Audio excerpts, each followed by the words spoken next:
basically was trying to bankrupt his family for fun. And obviously when he said that, I was very interested and like demanded that he tell me everything. So basically this all started one day when he had been at the mall with his mother. She had kind of dragged him there to do some shopping with her, and they had had a pretty good day. And obviously after the day they ended up needing to go home. So they were in the car driving home, and the car in front of them was driving crazy erratically, like it was speeding up really quick and then slamming on the brakes and slowing down, just kind of being all over the place. But whatever, his mom gave some extra space between the car in front of them and just kind of started driving slower. Well, I guess traffic started to pick up or whatever, and they ended up having to get closer to the car in front of them. And out of nowhere, the car in front of them slams on the brakes, and his mom slams on the brakes, but it's just not enough. And they end up hitting the car in front of them. But when it says that they hit them, it's not like they plowed into the back, bro. One person went flying out the passenger seat, it burst into flames. Like, literally, it just kind of tapped it. Honestly, from what Kevin told me, and I have no reason to not believe him, he's like, there maybe was a dent, but he even doubts there was a dent. Regardless, they pull over and they get out of the car, and his mom walks up to the window of the other car, and when she gets up there, the door opens, and out steps who's going to be known as Karen from now on. And when Karen gets out of the car, she's acting normally, she's talking to the mom, she doesn't seem pissed off or hurt anything, everything seems normal. And one thing that really sucks about just driving in America is it doesn't matter if the person in front of you slams on the brakes, it doesn't matter,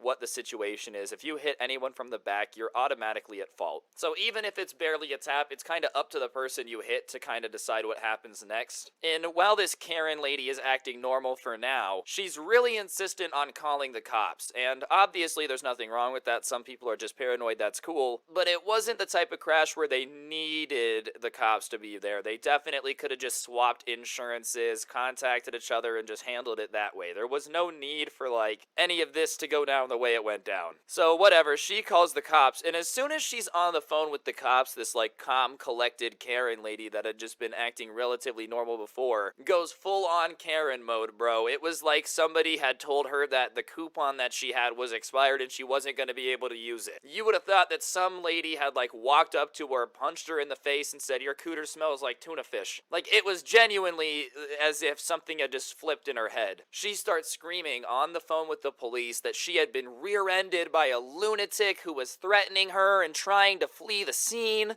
and that, they were trying to escape and she had somehow managed to block their car and so they couldn't get out of there. And obviously Kevin and his mom are just sitting there flabbergasted because they hadn't come at her like a lunatic, they weren't trying to flee the scene, and her car wasn't even blocking them in. Like, they could have gotten in and driven away if they wanted to. And so they're just kind of standing there in shock, not knowing what to do, while this Karen lady is just screaming at the cops that, it's all their fault and they went crazy and caused this giant accident and are trying to leave right now. And as soon as she's kind of going off to the cops and finishes the little tirade about how crazy everybody's being, her daughter, which had been in the passenger seat, starts screaming about how her back is killing her and it just hurts so bad and her back is hurting her so bad. And listen, I understand that obviously when you've been in a car accident, your back can hurt. I'm not doubting that at all. But at this point, they've been out of the cars for maybe about 5 minutes and the daughter hadn't said a single word. In fact, she hadn't looked any of them in the eye, like Kevin or his mom. But now, as soon as there's people on the phone, her back is killing her, she can barely walk, and she had gotten out of the car and walked over to the side of the road just fine. But now, all of a sudden, she's like, "I'm dying, my injuries are unsustainable." And then the Karen doesn't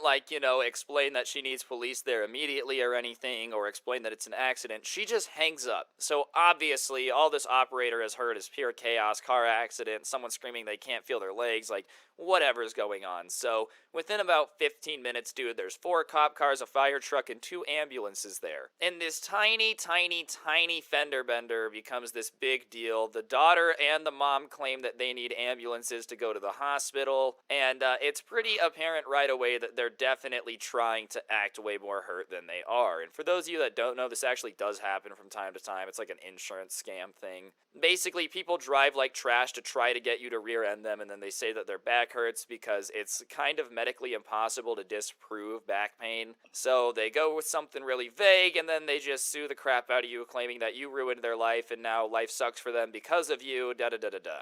And so even the firefighters are kind of like giving these people side eyes, the paramedics are, the cops are, because they could just tell that the wreck wasn't that serious. Like, yes, it was a car accident, but it wasn't really like 15 cop cars, 2 fire trucks, and 2 different ambulance rides to the hospital serious. However, sure enough, when somebody's like, I need an ambulance, they kind of gotta do it. So, whatever, they're in a situation where these people go and they just tell Kevin and his mom to go home and wait. So they go home and they don't hear anything for about a week, and then they get a letter in the mail basically saying that the Karen who they had hit is suing them for a ungodly amount of money. I don't want to say the exact number because I don't want to give too much away, but it was over a 7-figure sum, which is $1 million for those of you who don't know. And Kevin, you know, his family had a house with a pool and whatnot, but I think most of us can agree that we don't really have $1 million laying around to just be paying people. And even then, it's abundantly obvious that, like, okay, fine, let's say you were injured. They did not get $1 million worth of injuries from this little fender bender. You know what I'm saying? So the Karen had decided to sue Kevin's mom, saying her life has been ruined, and obviously when somebody tries to sue you for $1 million, it's incredibly stressful, I'm imagining. You know, I've never been in that situation, but I feel like that's a lot of pressure on you to do a lot of things. So Kevin's mom becomes stressed out all the time. She's constantly like crying around the house, saying that she's gonna bankrupt the family and it's all her fault. She was moody, angry all the time because she was just stressed out. And Kevin, seeing all this, naturally started to like hate this Karen lady because she had turned his mom, who used to be super chill, go with the flow, happy-go-lucky, into this like angry person who was constantly pissed off and stressed because they felt like they had ruined the rest of their family's life. And I'm feeling like it's not a good feeling to feel like you're responsible for ruining everyone around you's life, even if it's not your fault, because everyone that Kevin's mom had been texting at the time of the accident and not paying attention and speeding, and was like telling this story that was way worse than the actual car accident was. In fact, you know, she was telling some people that she saw Kevin's mom like look at her through the like window thing and then slam on the gas harder, as if she had purposely crashed her car in. In fact, she's wearing a neck brace, limping around telling everybody that, oh, this crazy lady hit me with her car. And when someone in a neck brace wincing in pain is telling you a story, you're probably not likely to be like, I don't know if this is truthful, because your guard is kind of down when somebody's like legally at fault. Meaning that even though this Karen is faking her injury, there's still like a 20% chance of them losing the case, and when it's a massive settlement like this, sometimes it's easier to just pay them $100,000 instead of potentially losing $1 million. So the insurance company and the lawyers come together and say that they should probably just settle and get over it rather than having a chance of losing the money. And when they say that to Kevin's mom, obviously she does not like that idea at all, because she hadn't done anything wrong, you know, at least that wrong. Yeah, she rear-ended her, but she wasn't like drinking and driving while texting in the house. You know, everybody's kind of freaking out, so his parents decide to send him with some family friends to go to a trampoline park a town over, because they were going to go and they thought it would just kind of help him get his mind off of things. Now, this town was about an hour away, so I guess it was like far enough away from where they were from that people didn't really worry about being recognized. You know, it kind of felt like you were like out of your thing. Who looks like this Karen from the car accident, dude. And he's just staring at her because he's like, wow, that looks so much like that person. And as he's staring at this lady who's jumping on a trampoline perfectly fine, the daughter comes over and stands next to her and starts talking to her. And that's when he realizes that this is the Karen and her family at a trampoline park an hour away. Here's this Karen who's apparently so hurt that she's suing his family for $1 million. You know, she's so injured that she has to bankrupt his entire family. Imvexy presents The Queen's Next Chapter, Menopause. At a trampoline park, jumping up and down like nothing is wrong, bro. And so he's just watching for a bit, and then he decides that he's gonna get some evidence. So he pulls out his phone and just kind of starts filming them and starts walking over. And the entire time that he's filming them and walking towards them, bro, they're just jumping up and down on the trampoline, bouncing, having themselves a grand old time, man. Which is wild, considering, yeah, these are the two people that also have such intense medical injuries that they simply are going to need an endless supply of money. And as he's going over there, bro. At one point, like, the mom does a backflip and crazy for a back injury. And as he's walking towards him, it takes about a minute to get over there. And now he's kind of near them, still filming them having the time of their lives on this. And that's when the daughter turns and sees him and goes, "Oh my God, why are you filming us?" And the Karen hadn't turned yet, and she turns, and as soon as she sees the kid, and, you know, the daughter didn't really recognize who it was, but you could tell in the eyes of the Karen when she turned and saw that it was the kid of the woman they were suing. The look on her face was as if she had just seen a ghost that was, like, about to knock her out, dog. I don't know if you guys watched the UFC fight last night with Usman, but yeah, he's getting, like, knocked out was the amount of fear in her eyes. And as soon as the Karen realizes it's the son of the woman that she's suing, she starts screaming bloody murder in the middle of this trampoline park, bro. She's saying he's a stalker who's filming them to use for dirty websites. She's saying that, you know, he's been following them all day and he's a weirdo. Like, just screaming, give a gift card away in every single upload on this channel. Just if you use code Scrubby at the G Fuel checkout, it is a discount.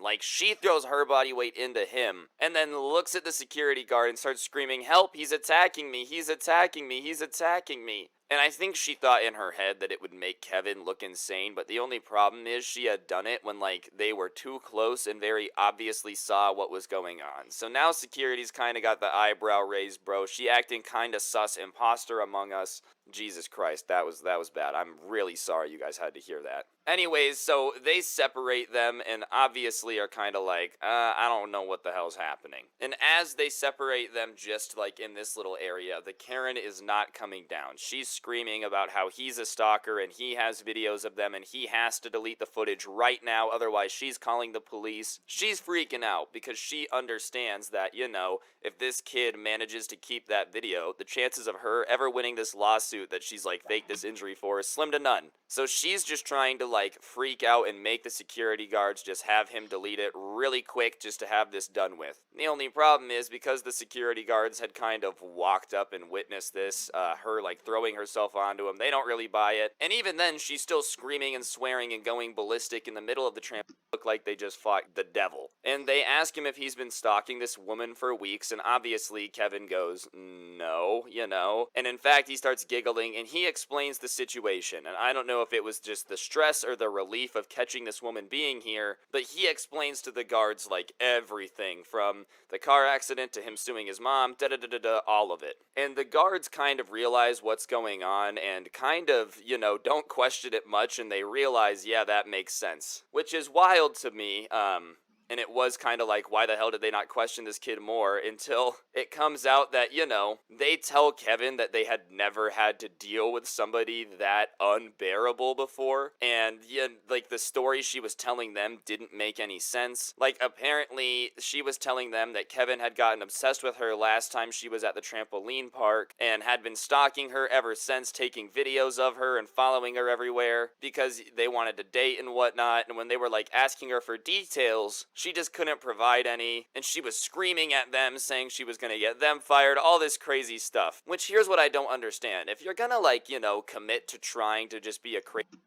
and as long as the video wasn't on his phone when they came back, it was okay. And, you know, they didn't explicitly say wink wink nudge nudge in these 5 minutes, you should 100% send this video to somebody else so that way your family avoids the lawsuit. We're leaving so we have no legal liability and we can't tell you to do it, but you should do it. One of those situations. So they leave the room and he immediately whips out his phone, sends it to his mom right away and his dad and his siblings just in case, and then deletes it, deletes those messages, and walks out. And, you know, the Karen is standing there with her arms crossed, looking all dignified as if she's winning this. I know what you're thinking. How can a busy manager like me possibly find the time to knit?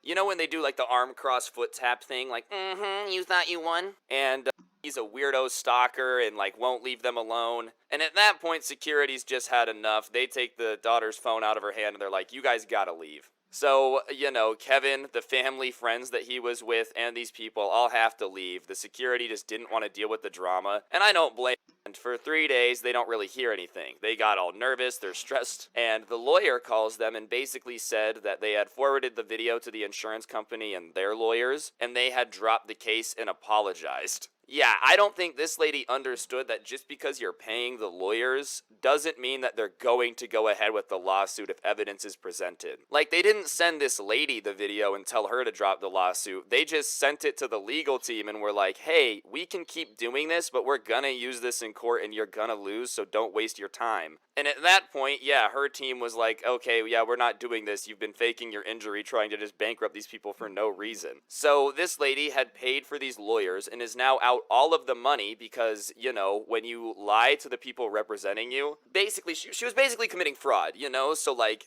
they got to keep the money she had paid for the representation up to that point because it hadn't been legal, I guess. I don't really, I'm not a lawyer, guys. I don't know. They kept the money she paid for the lawyer. And wouldn't you know it, dude, the rich Karen had paid all these money for the lawyers and they had eaten it. And at that point, though, Kevin's mother had decided that she was going to get their legal fees covered. And of course, because the Karen had a lot of money, she ended up settling with Kevin's mom just for the legal fees. They didn't ask for any more than that. So this Karen basically faked this major injury only to lose out on the money she paid for her lawyers and then had to pay for Kevin's mom lawyers as well. And it's just honestly the stupidest idea ever, bro. Like, even if you, like, I always wonder when people that are old get caught in 4K if they still like technology. Old people usually are like, oh my god. What a stupid bitch.